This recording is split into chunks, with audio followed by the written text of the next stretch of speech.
అదేవిధంగా website launching పెట్టుకుందామన్న ఉద్దేశంతో సుందరయ్య విజ్ఞాన్ భవన్లో ఈరోజు మనం ఇంత చక్కటి సమావేశాన్ని ఏర్పాటు చేసుకోవడం జరిగింది.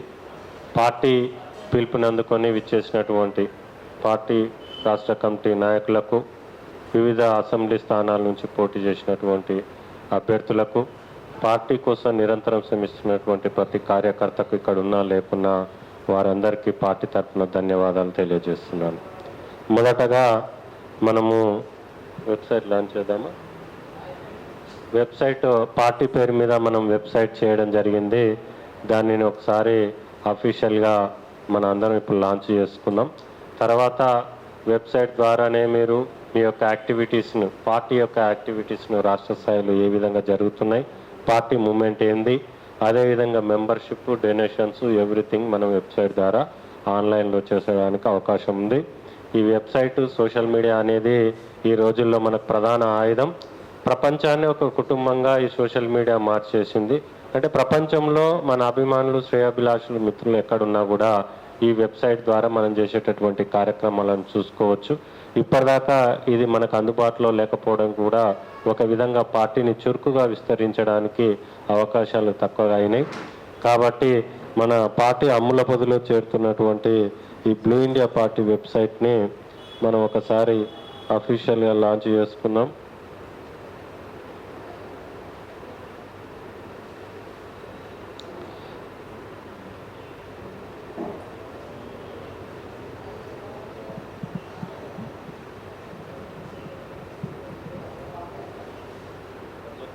తను వెబ్సైట్ తను క్లిక్ అయి రాలేదు. యాక్చువల్గా అతను వచ్చుంటే మనకు first page blue India party first page విధంగా వస్తుంది. దీని ఇంత అందరికీ నేను బ్లూ ఇండియా పార్టీ మీరు కూడా అందరికీ క్లిక్ అవుతారు, అందరికి వస్తుంది. ఫస్ట్ పేజ్ తర్వాత సెకండ్ పేజ్ అబౌట్ మన పార్టీ ఎలిమెంట్ అని అర్థం వస్తుంది. నెక్స్ట్ పార్టీ డీటెయిల్స్ అని, లోగో, ఫోటోస్, మనం ఇప్పటివరకు చేసినటువంటి యాక్టివిటీస్ 1 by 1 ఈ విధంగా ప్రజెంట్ మనం చూసుకోవచ్చు. నెక్స్ట్ ఆన్లైన్ మెంబర్షిప్, డొనేషన్స్, ఇవన్నీ కూడా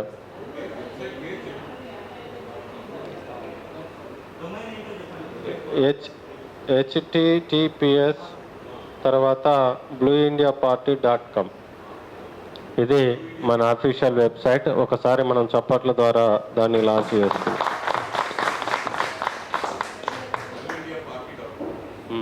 అదేవిధంగా అసలు పార్టీ, దీని నేపథ్యము, క్యాడర్ నిర్మాణము, ఎదురవుతున్న సమస్యలు, అసలు ఎందుకు మనం పార్టీని తీసుకోవాల్సి వచ్చింది, రేపు భవిష్యత్తులో ఈ పార్టీ ద్వారా మనం ఏం చేయబోతున్నాం, ఏ విధంగా ఈ రాష్ట్రంలో అధికారం రావాలి, దానికి అవసరమైనటువంటి ప్రణాళికలు ఏమున్నాయి, ఏ విధంగా ఈ రాజకీయ పార్టీలను మనం ఎదుర్కోబోతున్నాం, అందుకు మనం ఏ విధంగా సమాయత్తం కావాలనే విషయాలను మనం ఈరోజు చర్చించుకోబోతున్నాం.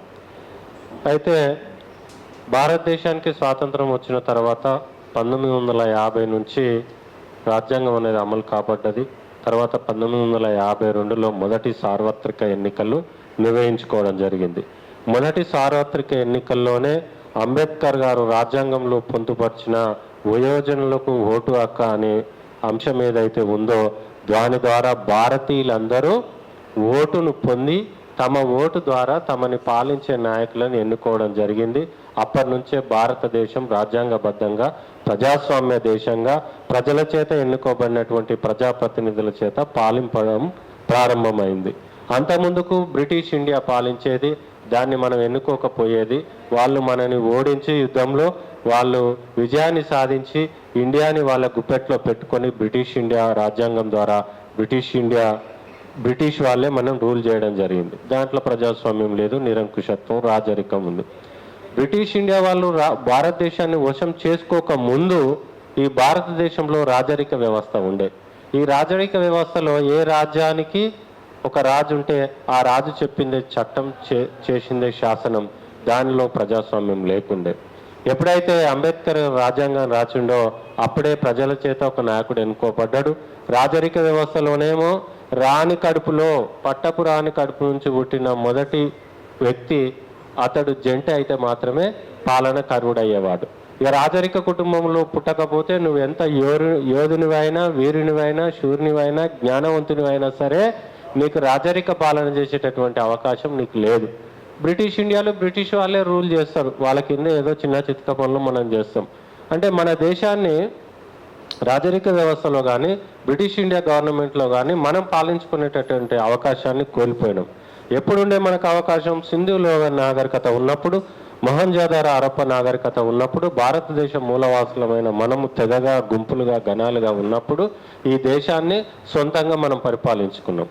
ఎప్పుడైతే పరాయి దేశస్తులు వచ్చి మనల్ని ఓడించి దీనిని వశం చేసుకోవడం ప్రారంభమైందో ఆనాటి నుంచి భారతదేశం యొక్క పాలన ఈ దేశస్తుల చేతుల్లో లేకుండా పోయింది. ఎప్పుడైతే భారత రాజ్యాంగం అమలు కాబడ్డదో, ఎప్పుడైతే ఈ భారతదేశ ప్రజలందరికీ ఓటు హక్కును అంబేద్కర్ గారు కల్పించడం జరిగిందో రాజ్యాంగం ద్వారా, ఆనాటి నుంచే ఈ పాలనలో మన భాగస్వామ్యం మొదలైంది.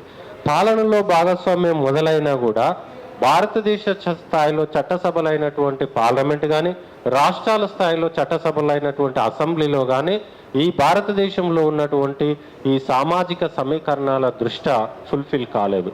ఉదాహరణకు ప్రపంచంలో మతం ఉంది కానీ కులం లేదు ఏ దేశంలోనైనా, కానీ భారతదేశంలో మతంతో పాటు కులం ఉన్నది. ఇది సత్యమైనటువంటి అంశం, కొనసాగుతున్నది కూడా. అయితే ఈ భారతదేశంలో సగానికి పైగా బీసీలు ఉన్నారు.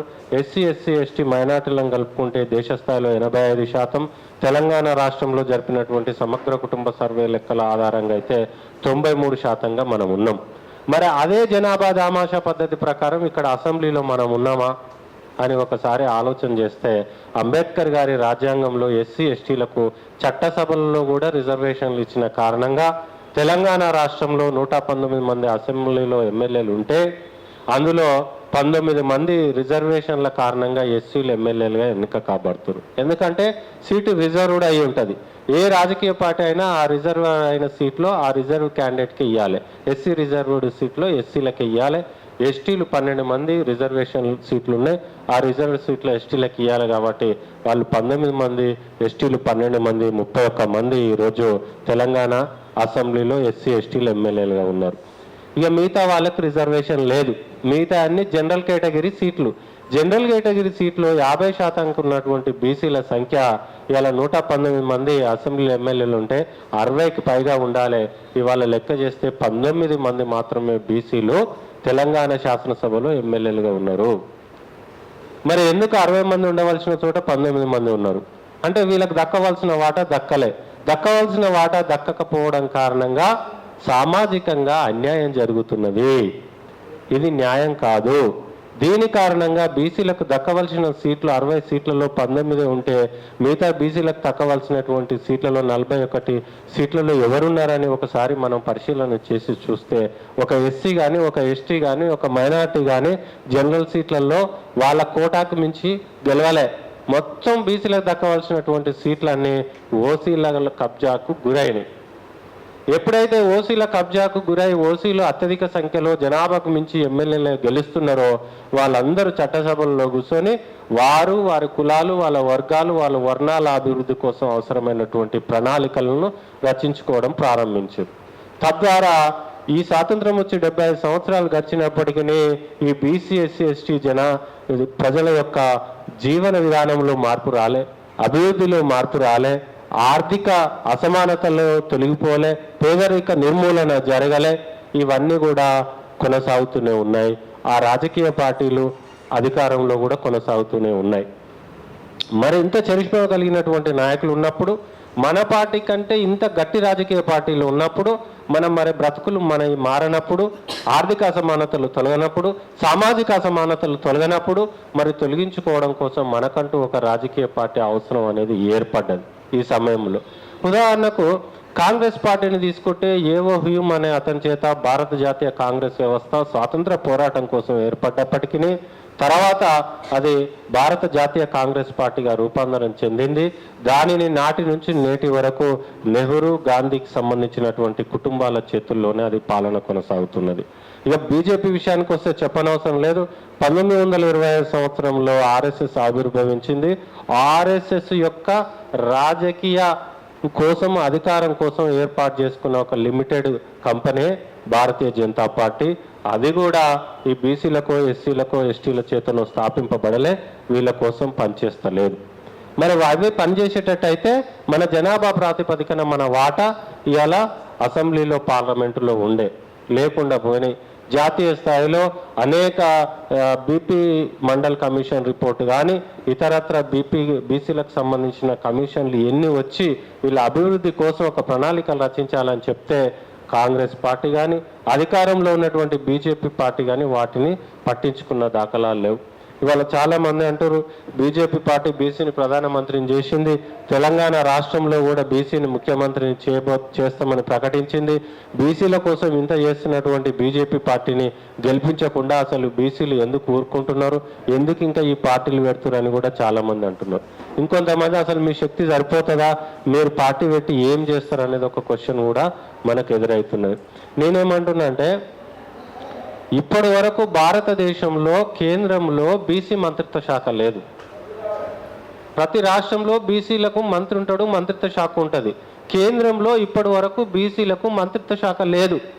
కాంగ్రెస్ పార్టీ 40 సంవత్సరాలకు పైగా ఈ దేశాన్ని పాలిస్తే సగానికి పైగా ఉన్నటువంటి బీసీ జనాభాకు ఒక మంత్రిత్వ శాఖ లేకపోతే వారి యొక్క అభివృద్ధి, వారి యొక్క సంక్షేమం, వారి స్థితిగతులపైన అధ్యయనం చేసి వారికి అవసరమైనటువంటి ప్రణాళికలు రచించి వారికి కావాల్సినటువంటి నిధులని బడ్జెట్లో రూపొందించేటటువంటి అడిగేటటువంటి శాఖనే లేకపోతే బీసీలకు అభివృద్ధి ఎలా ఉంటుంది?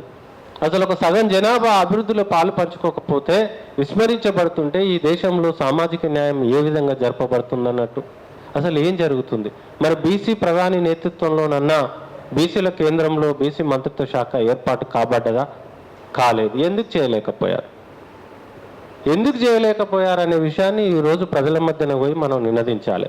బీసీలకు చెప్పాలి, బీసీ ప్రధానమంత్రి అని బీసీలు అందరం ఈసారి బీజేపీని గెలిపించాలంటే మన బీసీలకు మంత్రిత్వ శాఖని నరేంద్ర మోడీ స్వతంత్రం వచ్చిన తర్వాత మొదటి బీసీ ప్రధానమంత్రి అయినప్పుడు బీజేపీ బీసీని ప్రధానమంత్రిని చేసినప్పుడు మనకెందుకు బీసీ మంత్రిత్వ శాఖను ఏర్పాటు చేయలేకపోయింది? దానివల్ల బీసీలకు నష్టం జరుగుతుంది కదా. ఈ విషయాన్ని బీసీలకు తెలియజేయాలి. 1971లో కులగణన స్టార్ట్ అయింది. బ్రిటిష్ ఇండియా వాళ్ళు కూడా ఈ దేశంలో ఉన్న కులాల్లో ఏ కులం ఉంది, ఎన్ని కులాలు ఉన్నాయి, ఏ కులంలో ఎంత జనాభా ఉందని లెక్క తీసింది. కానీ స్వాతంత్రం వచ్చిన తర్వాత పాలించిన కాంగ్రెస్ కానీ బీజేపీ కానీ ఇప్పటి వరకు కులగణన చేయలే. మనం ఏమంటున్నాం? బీసీలతో పాటు అన్ని కులాల గణన చేయమంటున్నాం. ఈ దేశంలో కులం ఉన్నప్పుడు ఎన్ని కులాలు ఉన్నాయి, ఏ కులానికి ఎంత జనాభా ఉంది, వారికి అభివృద్ధికి అవసరమైనటువంటి బడ్జెట్లో ఎంత కేటాయించాలి, వారికి విద్యలో ఎంత కేటాయించాలి, సంక్షేమంలో ఎంత కేటాయించాలని తెలియాలంటే ఒక లెక్క ఉండాలి. ఈరోజు నేను హాల్ బుక్ చేయాలంటే 50 మందా, 20 మందా, 30 మందా, 100 మంది అయితే పైన బుక్ చేసుకోవాలి, 1000 మంది అయితే మెయిన్ హాల్ బుక్ చేసుకోవాలి, 50 మంది అయితే రౌండ్ టేబుల్ హాల్ బుక్ చేసుకోవాలి. నాకు ఒక లెక్క ఉంటే ఒక అంచనా వస్తుంది. ఇలా రాష్ట్ర ప్రధాధికారుల సమావేశం ప్రిపరేటరీ మీటింగ్కు ముఖ్యం పిలుద్దాం అనుకున్నాం కాబట్టి 20-30 మంది అవుతామని నేను హాల్ బుక్ చేసుకున్నా. అంటే ప్రతిదానికి ఒక లెక్క ఉండాలి. లెక్క లేని కారణంగా నష్టం ఏం జరుగుతుంది అంటే బడ్జెట్ నుంచి రావాల్సినటువంటి నిధులు రావు, అన్ని రంగాల్లో దక్కవలసినటువంటి వాటా దక్కదు. ఉదాహరణకు తెలంగాణ రాష్ట్రంలో బీసీలకు స్థానిక సంస్థలు అనేక మంది మహనీయుల పోరాట ఫలితంగా రిజర్వేషన్లు కల్పించబడ్డాయి. స్థానిక సంస్థలు అంటే సర్పంచులు, ఎంపీటీసీలు, జెడ్పీటీసీలు, దానిలో 34% మనకు రిజర్వేషన్లు ఉండే బీసీలకు. కానీ దాన్ని ఏకంగా 18% తగ్గించారు. మాకు ఈ విధంగా తగ్గిస్తే అన్యాయం జరుగుతుందని మనం కోర్టుకు పోయినాం. కోర్టు ఏమన్నదంటే అసలు మీ జనాభా లెక్కలేందో తీసుకురాపో అన్నది. జనాభా లెక్కలు దేనిని న్యాయస్థానాలు కానీ దేనిని మ్యాండేటరీగా తీసుకుంటాయంటే కేంద్ర ప్రభుత్వం 10 సంవత్సరాలకు ఒకసారి జరిపే జనాభా లెక్కల్ని మాత్రమే, ఆ రిపోర్టుని మాత్రమే న్యాయస్థానాలు స్వీకరించి అఫీషియల్గా భావిస్తాయి.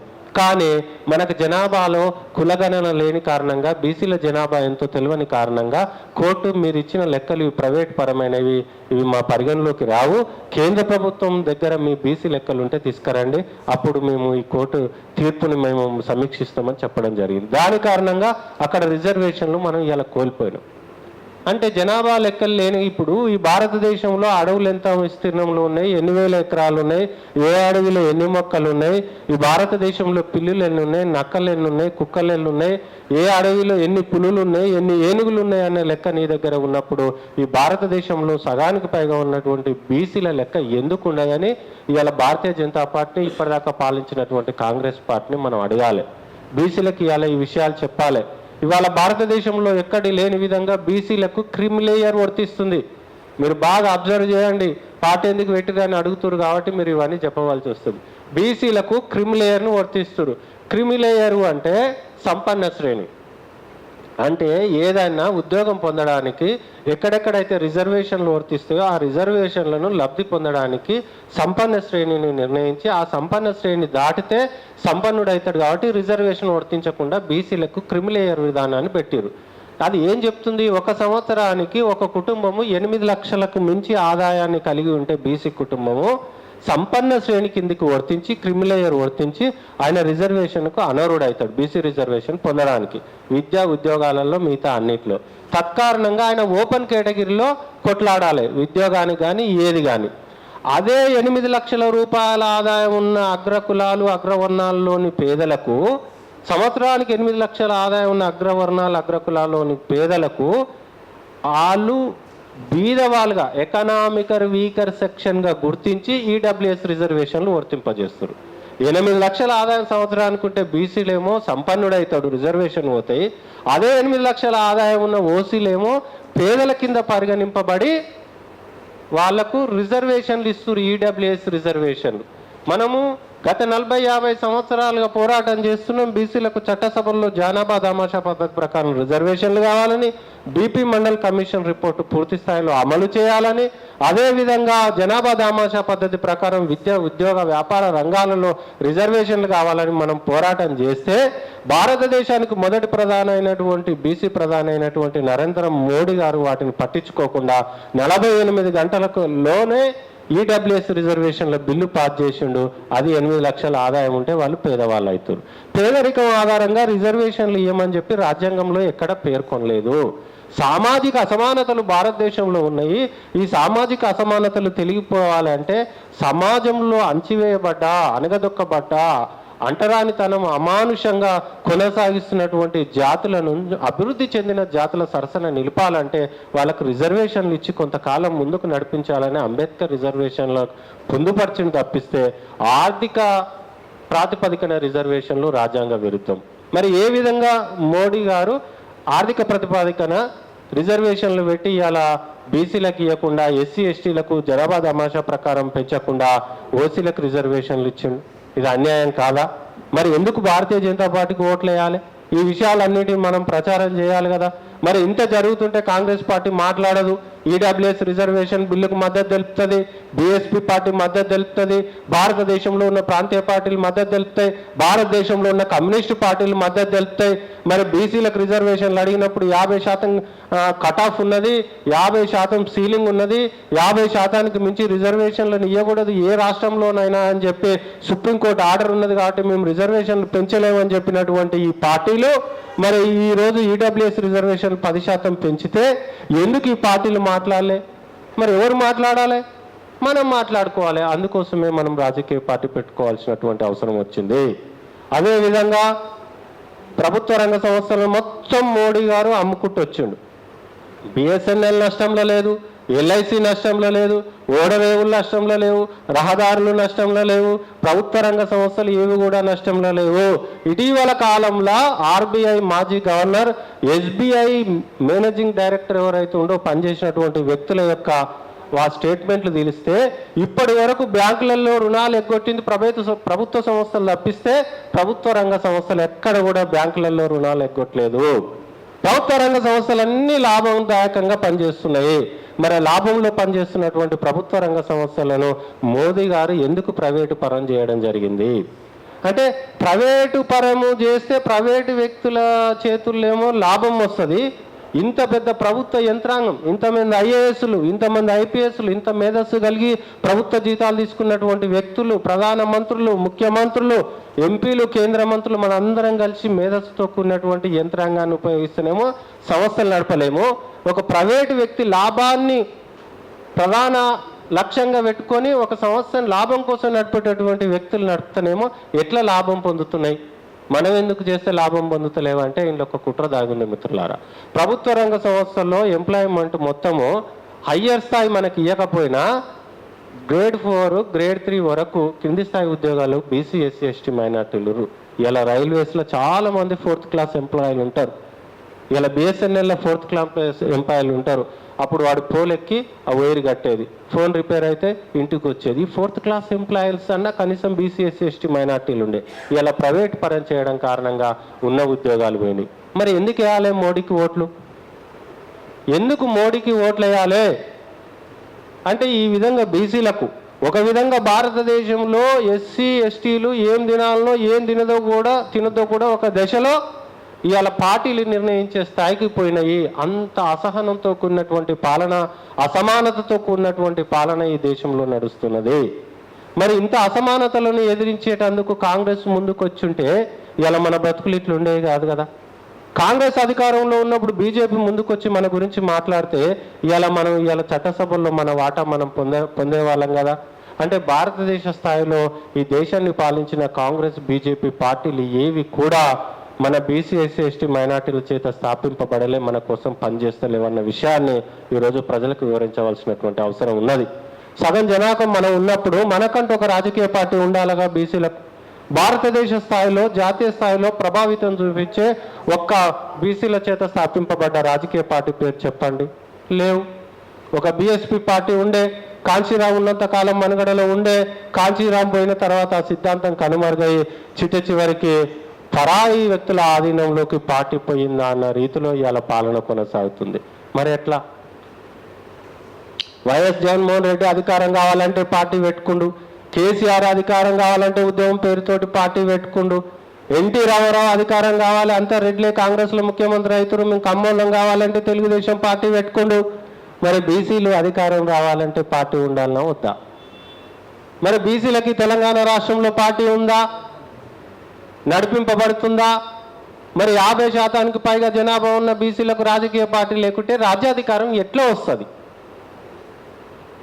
సంఘాల నిర్మాణము వ్యక్తులను చైతన్యం చేయడానికి, హక్కులను సాధించుకోవడానికి, డిమాండ్లను పరిష్కరించుకోవడానికి ఉపయోగపడుతుంది. కానీ మనం రాజ్యాధికారం సాధించుకోవడానికి రాజకీయ పార్టీ ద్వారానే సాధ్యమవుతుంది. అందుకోసమే బీసీలకు ఇప్పటి వరకు అధికారంలో భాగస్వామ్యం దక్కలేదు. కాబట్టి బీసీల చేత బీసీల కొరకు ఎస్సీ ఎస్టీ మైనార్టీలను మరి ఇతరులను కలుపుకొని ఈరోజు మనం బ్లూ ఇండియా పార్టీని స్థాపించడం జరిగింది. మిత్రులారా, మన బ్లూ ఇండియా పార్టీ లక్ష్యం ఏంది? బీసీ ఎస్సీ ఎస్టీ మైనార్టీలు మరి ఇతరులు ఎవరైతే ఉన్నారో వాళ్ళందరి జనాభా దామాషా పద్ధతి ప్రకారం అధికారంలోనూ అన్ని రంగాలలోనూ వాటా కల్పించుకోవడం. ఎవరి వాటా ఎంతో ఆ వాటా తీసుకోవాలి. ఇవాళ సినిమా రంగం ఉంది. సినిమా రంగంలో బీసీలు ఎస్సీలు ఎస్టీలు మైనార్టీలు హీరో పేర్లు చెప్పండి, చెప్పలేము. ఇవాళ క్రీడారంగం ఉంది. క్రికెట్ ప్లేయర్లలో బీసీ ఎస్సీ ఎస్టీ మైనార్టీల పేర్లు చెప్పండి, ఒకటో రెండో తప్పిస్తే చెప్పలేం. ఇవాళ 20,000కు పైగా పరిశ్రమలు తెలంగాణ రాష్ట్రంలో ఉన్నాయి. ఎన్ని బీసీ ఎస్సీ ఎస్టీ మైనార్టీల చేతుల్లో ఉన్నాయో చెప్పండి, లేవు, చెప్పలేం. ఇవాళ 1,00,000 కోట్ల కాళేశ్వరం ప్రాజెక్టు జరిగితే అందులో 1,000 కోట్లకు మించిన కాంట్రాక్టర్ ఒక బీసీ ఎస్సీ ఎస్టీ మైనార్టీ ఉందా? చెప్పండి, చెప్పలేం. భారతదేశంలో ఎన్ని పవర్ ప్లాంట్లు ఉన్నాయి? ఎవరి చేతుల్లో ఉన్నాయి? మన చేతుల్లో ఉన్నాయా? లేవు. అంటే భారతదేశ సహజ సంపద, ఈ రాష్ట్ర సహజ సంపద, సహజ వనరులు ఈ భారతదేశంలో నివసిస్తున్నటువంటి భారతీయులైన ప్రతి ఒక్కరి హక్కు అయినప్పుడు కొంతమంది చేతుల్లోనే ఎందుకు ఈ ఆర్థిక వ్యవస్థ బందీ అవుతుంది? ఎందుకు బందీ అవుతుందంటే ఆ కులాలు ఆ వర్గాలు మాత్రమే పాలన చేస్తున్నప్పుడు వాళ్లకు లబ్ధి చేకూర్చడం కోసం ఒక స్వార్థపూరిత నిర్ణయాల కారణంగా ఇవాళ దేశ సంపద మొత్తము ఆదాని చేతుల్లో, అంబానీ చేతుల్లో, ఒక ఇతర బడా వ్యాపారవేత్తల చేతుల్లోకి వెళ్ళిపోయి పేదరికం అనేది ఆ విధంగానే ఉండిపోయి పేద ప్రజలు కష్టాలలో ఇవాళ ఇబ్బందులు పడుతూ జీవితం కొనసాగించవలసినటువంటి పరిస్థితి వచ్చింది. మరి ఇంకా చూస్తూ ఊరుకుందామా? తెలంగాణ రాష్ట్రం విషయానికి వస్తే అనేక మంది తొలి దశ మలి దశ ఉద్యమంలో పోరాటం చేసి అసూలు బాశారు. ఆనాటి ఉద్యమంలో కొండా లక్ష్మణ్ బాపూజీ, అంతకుముందు సాయుధ రాయితంగా పోరాటం జరిపినటువంటి బొమ్మగాని ధర్మభూషణ్ గౌడ్, షేక్ బందగి, మగ్దు మోహినుద్దీన్, దొడ్డి కొమరయ్య, చాకల ఐలమ్మ, ఈ విధంగా చెప్పుకుంటూ పోతే అనేక మంది బీసీ ఎస్సీ ఎస్టీ మైనార్టీల అసూలు బాసారు, పోరాటం చేసిరు. భూమి కోసం, ముక్తి కోసం, తెలంగాణలో వెట్టి చాకరి విముక్తి కోసం బానిసత్వం పోవాలని చెప్పి ప్రాణాలకు తెగించి పోరాటం చేసి తెలంగాణ సాధనలో భాగస్వాములైతే, శ్రీకాంతాచార్యుడు మలిదేశ ఉద్యమంలో అమరుడైతే, ఇవాళ గూడ అంజన్న కానుంచి అందశ్రీ దాకా అవమానాలే మిగిలినాయి తెలంగాణలో తప్పిస్తే ఎవరి ఆత్మగౌరవం కాపాడవలేదు. మరి ఇంకా కూడా బీసీ ఎస్సీ ఎస్టీ మైనార్టీల ఆత్మగౌరవం దెబ్బతింటూ ఉంటే చూస్తూ ఉండాలనా? అదే రాజకీయ పార్టీల జెండాలను మోస్తూ మనం ఆత్మగౌరవం చంపుకొని బతకాలనా? ఇవాళ తెలంగాణ ఉద్యమ పార్టీ మన పార్టీ అనుకొని మనం ఉద్యమం చేస్తే తెలంగాణ రాష్ట్రం ఏర్పడనేది ఫక్తు రాజకీయ పార్టీ అని కేసీఆర్ ప్రకటించిన మాట వాస్తవం కాదా? నా ఎంట ఉండి నాకు మందులు ఇస్తాడు కాబట్టి జోగిని సంతోష్ బాబుకు నేను రాజ్యసభ సీట్ ఇచ్చినని చెప్పిన మాట వాస్తవం కాదా? నీ ఎంట మందులు ఇచ్చి నీ ఎంట ఉన్న జోగిని సంతోష్కు రాజ్యసభ సభ్యుడు ఇచ్చినప్పుడు మరి అమరుడైన శ్రీకాంతచారి తల్లి ఏం అన్యాయం చేసింది? ఇది ఎక్కడి న్యాయం? పాట పాడి ఆట ఆడి ఊరూరి తిరిగి చైతన్యం చేసి తెలంగాణ కోసం కృషి చేసినటువంటి గూడాంజన్న చావు, ఆ నేపథ్యం, దాని యొక్క చరిత్ర, కేసీఆర్ హాజరు కాని విధానాన్ని మనం గమనంలోకి తీసుకోవాలి. శ్రీనారాయణ రెడ్డి సినిమా పాటలు రాస్తే శ్రీనారాయణ రెడ్డి చనిపోతే కేసీఆర్ దగ్గరుండి అంత్యక్రియలు చేసిండు. ఎవరికి ఉన్నాయి కుల సమానతలు? మాకున్నాయా? పాలకులైన మీకున్నాయా? రాజ్యాంగబద్ధంగా ఎన్నిక కాబడిన మీకు ప్రజలందరూ సమానమే. ఈ రాష్ట్రం ఒక కుటుంబం అయినప్పుడు మీరు ఎందుకు ఇన్ని అసమానతలు చూపిస్తారు? కంటోన్మెంట్ సాయన చచ్చిపోయిండు, నా పార్టీ కాదు, మీ పార్టీ, బీఆర్ఎస్ పార్టీ. అధికారికంగా లాంఛనాలతో అంత్యక్రియలు జరపాలి. అది రాజ్యాంగబద్ధమైన పదవిలో ఉండి ఆయన ఎమ్మెల్యే, నువ్వు జరిపినవా? హరికృష్ణ చనిపోతే మాజీ రాజ్యసభ సభ్యుడని అంత్యక్రియలు జరిపినావు, దగ్గరున్నావు, చూసినావు. అరే ఎందుకు ఇంత అసమానతలు? అంటే ఒకరికొక న్యాయం, ఇంకొకరికి ఇంకొక న్యాయం. ఇంకా మనకు జరుగుతున్నటువంటి అన్యాయాలను మనం గమనిస్తే, తెలంగాణ రాష్ట్రం ఏర్పడ్డ తర్వాత తొలి ఉప ముఖ్యమంత్రిగా పనిచేసిన రాజయ్య తప్పు చేసిండని కేసీఆర్ మంత్రి పదవి నుంచి తీసేసిండు. ఓకే, అదేవిధంగా ఈటల రాజేందర్ తప్పు చేసిండని మున్సిపల్ ఎలక్షన్లో అయిపోయిన రోజే మీడియాలో బాగా ప్రచారం జరిగింది, ఈటల రాజేందర్ని తొలగించేసిన. మంచిగా ఉంది, తప్పు చేస్తే ప్రజల ఆస్తులను గుంజుకుంటే, స్వాధీనం చేసుకుంటే, రాజ్యాంగబద్ధంగా ప్రవర్తిస్తే ఏ పార్టీ అయినా ఏ ప్రభుత్వం అయినా చర్య తీసుకోవాలి. అయితే మరి లిక్కర్ కేసులో కవిత ఇరికింది కదా. లిక్కర్ కేసులో కవిత ఇరికినప్పుడు నీ పార్టీ నుంచి రాజయ్యను తొలగించినప్పుడు నీ పార్టీ నుంచి ఈటల రాజేందర్ నెంబర్ 2 నిన్ను నిలబెట్టినోడు, నీ పార్టీని కాపాడినోడు, నీ అంటే జెండా మోసినోడు, అది కూడా పైసలు ఇచ్చి భూమి కొన్నాను ఆయన అంటుండు, అసైన్ ల్యాండ్ కొనొద్దని ఈయన అంటుండు. ఇంతవరకు ఆయననైతే జైల్లో పెట్టలేదు, పార్టీ నుంచి వెళ్ళగొట్టే అంతవరకు మాత్రం అభాండం మోపిండు. మరి ఆమెకొక న్యాయం ఎట్లా, వాళ్ళకొక న్యాయం ఎట్లా? అంటే కులాన్ని బట్టి ఉన్నాన్ని బట్టి రాజకీయ పార్టీలు న్యాయం చేస్తాయా? మరి ఈ అసమానతలను ప్రశ్నించేది ఎవరు? ప్రశ్నిస్తున్నది ఎవరు? మన వర్గాల వైపు నిలబడుతున్నది ఎవరు? ఇసుక లారీలు తరలిస్తుండే కేటీఆర్ అని నేరేళ్ల బాధితులు అడ్డుకుంటే దెబ్బలు కొట్టి ఎస్సీ సోదరులని జైల్లో పెట్టింది వాస్తవం కాదా? దేశద్రోహం పనులు చేసిరా, రాజ్యాంగ విరుద్ధమైన పనులు చేసిరా, మాకు అన్యాయం జరుగుతుంది అని అడిగితే తప్ప కొట్టి నువ్వు లోపల పెట్టింది మర్చిపోయినవా? ఎందుకు జరుగుతున్నాయి ఈ అసమానతలు? కొండా లక్ష్మణ్ బాపూజీ, ఆలే నరేంద్ర, తల్లి తెలంగాణ పార్టీ పెట్టినటువంటి విజయశాంతి, కొత్తపల్లి జయశంకర్ సార్, ఈ పాలనలో 10 సంవత్సరాల పాలనలో తెలంగాణ కోసం పోరాటం చేసినటువంటి తెలంగాణ ఉద్యమకారుల ఉనికి ఏమన్నా మనకు కనిపించిందా? అంటే దొరతనం కనిపించింది. కాబట్టి మనం బ్లూ ఇండియా పార్టీ ఏమంటున్నామంటే బీసీ ఎస్సీ ఎస్టీ మైనార్టీలు మరి ఇతరులు ఎవరి జనాభా ఎంత ఉందో ఆ జనాభా దామాషా పద్ధతి ప్రకారం న్యాయం కానీ అధికారం కానీ అన్ని రంగాల్లో వాటా కానీ దక్కించుకోవడం కోసము మనం ఏర్పాటు చేసినాం. దీన్నే మనం సామాజిక న్యాయంగా కూడా మనం పేర్కొంటున్నాం. వాళ్ళు కూడా సామాజిక న్యాయం అంటారు, నాకైతే అర్థమవుతలేదు. రేవంత్ రెడ్డి కూడా అంటాడు సామాజిక న్యాయం చేస్తాం, స్వేచ్ఛ, సమానత్వం అని చెప్పి ఆ మధ్యన ఎన్నికల ముందు కొన్ని కొటేషన్లు ఇచ్చిండు. గిరిజన బంధన ఏంటిది, ఆత్మీయ సమ్మేళనం మీద పెట్టి డిక్లరేషన్, గిరిజన డిక్లరేషన్, దళిత డిక్లరేషన్, బీసీ డిక్లరేషన్. బీసీ డిక్లరేషన్లు ఏం చేసినావు? ప్రతి పార్లమెంటుకు 2 సీట్ల చొప్పున 1734 సీట్లు ఏదో ఇస్తున్నాడు ఆయన. ఎన్ని సీట్లు ఇచ్చినావు బీసీలకు? బీసీలకు ఎమ్మెల్యే సీట్లు ఇయ్యారు. బీసీలు ఢిల్లీ పోతారు, ఏడ్చుకుంటా ఫ్లైట్ దిగుతారు. కొంతమంది పార్టీ మారుతారు, ఇంకొంతమంది నచ్చ చెప్తే పార్టీలో ఉంటారు. మేము గెలుపు గుర్రాలకే టికెట్ ఇస్తాం. గెలుపు గుర్రం అంటే ఏంటిది? గెలుపు గుర్రాలనే పార్టీల్లో ఉంచుకోండి, గెలుపు గుర్రాలకే పార్టీ పదవులు ఇవ్వండి, ఇది మా పార్టీ అని మీరు ఫస్టే ప్రకటించుకోండి. మరి ఈ బీసీ ఎస్సీ ఎస్టీ మైనార్టీలను ఎందుకు మీ పార్టీలలో ఉంచుకుంటారు? జెండాలు మోయడానికి, బహిరంగ సభలను సక్సెస్ చేయడానికి, మీ యొక్క రాజకీయ పలుకుబడిని పెంచుకోవడానికి, మీరు అధికారం రావడానికి ఓట్లేసే యంత్రాలుగా, కూలీలుగా చూడడం కోసం మీరు కాంగ్రెస్ పార్టీలో, బీఆర్ఎస్, బీజేపీ పార్టీలో బీసీ, ఎస్సీ, ఎస్టీ మైనార్టీలకు సభ్యత్వాలు ఇస్తురా? ఇలా 5,000 కోట్లు ఈ రాష్ట్ర బడ్జెట్లో కాంగ్రెస్ పెట్టింది బీసీలకు. ఏ విధంగా న్యాయం చేస్తావు 5,000 కోట్లతో? సగానికి పైగా ఉన్నటువంటి బీసీలకు 5,000 కోట్లతోటి కాంగ్రెస్ పార్టీ ఏ విధంగా న్యాయం చేస్తుంది? ఇలా చీఫ్ సెక్రటరీ కాడ నుంచి మొదలు పెట్టుకుంటే, డీజీపీ దగ్గర నుంచి మొదలు పెట్టుకుంటే, ప్రతి డిపార్ట్మెంట్కు ప్రిన్సిపల్ సెక్రటరీ, కమిషనర్ల కాడ నుంచి మొదలు పెట్టుకుంటే ఐఏఎస్లు, ఐపీఎస్లు ఏ సామాజిక వర్గాలు ఉంటున్నాయి? ఎందుకు ఈ అసమానతలు? ఈ అసమానతలు మిగతా ప్రతిపక్ష పార్టీలు ఎందుకు నిలదీస్తలేవు?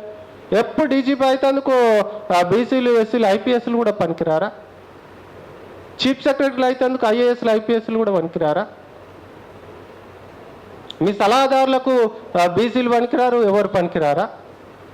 వాళ్ళు స్పష్టమైనటువంటి విధానాన్ని ఈ రాష్ట్రంలో కొనసాగిస్తున్నారు. వాళ్ళకు ఒక లక్ష్యం ఉంది, వాళ్ళకు ఒక ఎజెండా ఉంది.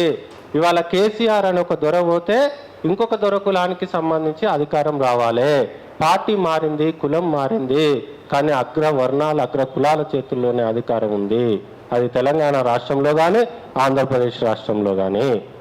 ఆ వ్యవస్థ ఉన్నంత కాలము వాళ్ళు పాలకులుగా ఉంటారు, మనం పాలితులుగా ఉంటాము, మనం బానిసలుగా ఉంటాము. మరి ఈ బానిసత్వం ఎట్లా పోవాలి? 1,000 కోట్ల రూపాయలు, లక్షల కోట్ల రూపాయలు సంపాదించినటువంటి, అనేక పారిశ్రామికంగా ఎదిగినటువంటి కుటుంబాల నుంచి ధనవంతులైనటువంటి బలమైన వ్యక్తులను తీసుకొచ్చి అలా ఎన్నికల్లో పోటీకి దింపుతున్నారు. దీన్ని ఏ విధంగా ఎదుర్కొనాలి? ఎదుర్కొనొద్దు. మరి అందరు ఓట్లు వేసినట్టు మనం వేస్తాం, అందరిలాగా మనం జీవిద్దాం. ఇక మనకు మనుషులం కాదు, మనకు జీవసత్వాలు లేవు, మనం బానిసత్వ నీడలో బతుకుదాము అంటేనేమో మీరు అన్నట్టు ఆ రాజకీయ పార్టీలను మనం ప్రోత్బలం ఇవ్వాలి, ముందుకెళ్ళాలి. ఆర్ఎస్ ప్రవీణ్ కుమార్ అన్నాడు, చూసిరా ఇప్పుడు ఏమన్నాడంటే, రాజ్యాంగానికి ముప్పు ఉన్నది, రాజ్యాంగం ముప్పు ఉంటే బీజేపీ రావద్దు, రెండోది బహుజనులకు న్యాయం జరగాలంటే బీఆర్ఎస్తో కలవాలి, కేసీఆర్ అప్పలాగా లేరు, మారిండు, అందుకోసమే బీఎస్పీ పార్టీ తెలంగాణ రాష్ట్రంలో బీఆర్ఎస్తో దోస్తీ చేస్తుంది. ఏం మారిండండి కేసీఆర్? కేసీఆర్ ఏం మారిండు? ఏ విధంగా మారినట్టు నీకు అనిపిస్తుంది? మేమందరం మారిండానే, మంచి వ్యక్తి అయినా ఆయన ఎమ్మటి 14-15 సంవత్సరాలు తెలంగాణ రాష్ట్రంలో ఉన్న కోట్లాది మంది ప్రజలు, యువకులు అందరూ ఉద్యమాలు చేస్తే మొత్తం దొరతనాన్ని ప్రదర్శించి ఫామ్ హౌస్కు పరిమితం అయిపోయి మంత్రులకు, ఎమ్మెల్యేలకు అపాయింట్మెంట్ లేకుండా చేసి నీచాది నీచంగా వాళ్ళను చూసి ఇవాళ పాలన కొనసాగిస్తున్నటువంటి కేసీఆర్ 4 నెలలు అసెంబ్లీ ఎలక్షన్ల ముందు నీకు శత్రువు లెక్క కనిపించిండు, ఇవాళ చూస్తే నీకు మిత్రుని లెక్క కనిపించిండు. కేసీఆర్ అనలేదా అంబేద్కర్ రాసిన రాజ్యాంగాన్ని మార్చాలి, మార్చితే తప్పేందని అనలేదా? మరి కేసీఆర్ ద్వారా రాజ్యాంగానికి ముప్పు ఉన్నట్టు కాదా? కేంద్రంలో బీజేపీ పార్టీ అధికారంలో ఉంటే నోట్ల రద్దు చేసినప్పుడు కేసీఆర్ మద్దతు తెలపలేదా? రైతు చట్టాలు 4 రైతు చట్టాలు తెచ్చినప్పుడు ఈయన మద్దతు తెలిపి రైతు చట్టాలకు బాసటగా నిలవలేదా? కేసీఆర్ ఎప్పుడు బీజేపీకి సపోర్ట్ చేయకుండా ఉన్నాడు? ఎప్పుడైనా బీజేపీకి సపోర్ట్ చేస్తూ ఉన్నాడు.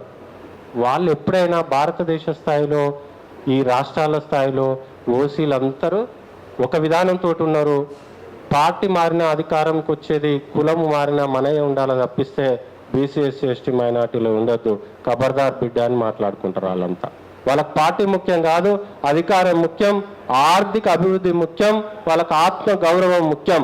ఇవాళ నువ్వు నిలబడు, ఒక 5,000 రూపాయలు అవతల వ్యక్తి ఇస్తే ఇలా 10,000 ఇచ్చి నువ్వు ఒక అగ్రవర్ణం ఇంటికి ఓటేయమను, వెయ్యారు, వాళ్ళకి ఆత్మగౌరవం అడ్డం వస్తుంది. నేను గీని గెలిపిస్తానరా అంటాడు. మరి మన ఆత్మగౌరవం ఏమైంది?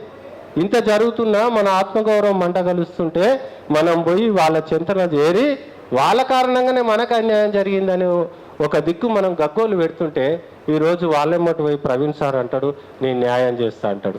నువ్వు అంబేద్కర్ కంటే గొప్పనివా? అంబేద్కర్ కేంద్ర న్యాయశాఖ మంత్రిగా మొట్టమొదటి పార్లమెంటులో ఉన్నప్పుడే బీసీల కోసం, ఎస్సీల కోసం, ఎస్టీల కోసం, మైనార్టీల కోసం అవసరమైనటువంటి ప్రణాళికలు ఈ పార్లమెంటులో రచింపబడతలేవు.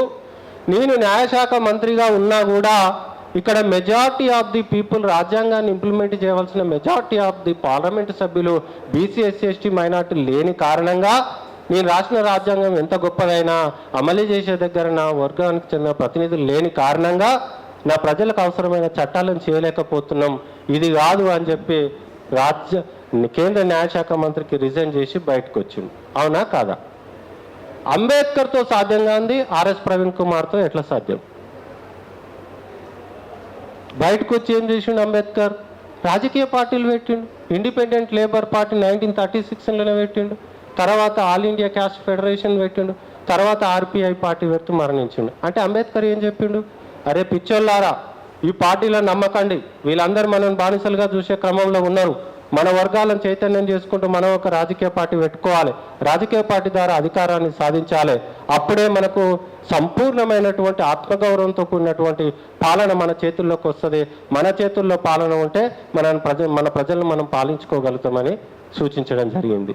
మరి అంబేద్కర్ మార్గంలో మనం నడవాలి అన్నప్పుడు, అంబేద్కర్ పోటీ పెట్టుకున్నప్పుడు, అంబేద్కర్ రైట్ అయినప్పుడు మరి మనం ఎట్లా ఈరోజు బీఆర్ఎస్లకు పోయి ఆనాడు కాంగ్రెస్లో ఉండి అంబేద్కర్ చేయలేనని వచ్చిన పనిని ఈరోజు ఆర్ఎస్ ప్రవీణ్ కుమార్ సార్ ఎట్లా చేస్తాడో నాకైతే అర్థమవుతలేదు.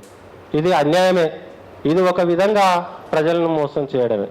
నేనేమంటున్నా, మన వర్గాలను మోసం చేయడానికి కొన్ని వర్గాలు సిద్ధంగా ఉన్నాయి ఓసీల పేరుతో. వాళ్ళు ఎట్లాగో అన్యాయం చేస్తారు. వాళ్ళ అన్యాయాన్ని ఎట్లా ఎదుర్కోవాలనేది పోయి ఇందులో నుంచి కూడా పోయి అందులో చేరడం అంటే ఆనాడు పోయి బ్రిటిష్ వాళ్ళ సైన్యంలో చేరి మనోళ్ళని చంపిన రీతి అని నాకు అనిపిస్తుంది. నా అభిప్రాయం. కాన్షీరామ్ ఉన్నాడు. కాన్షీరామ్ గారు ఏం చెప్పడం జరిగింది? స్వతంత్రంగా రాజకీయ వ్యవస్థ నిర్మాణం చేసిండు.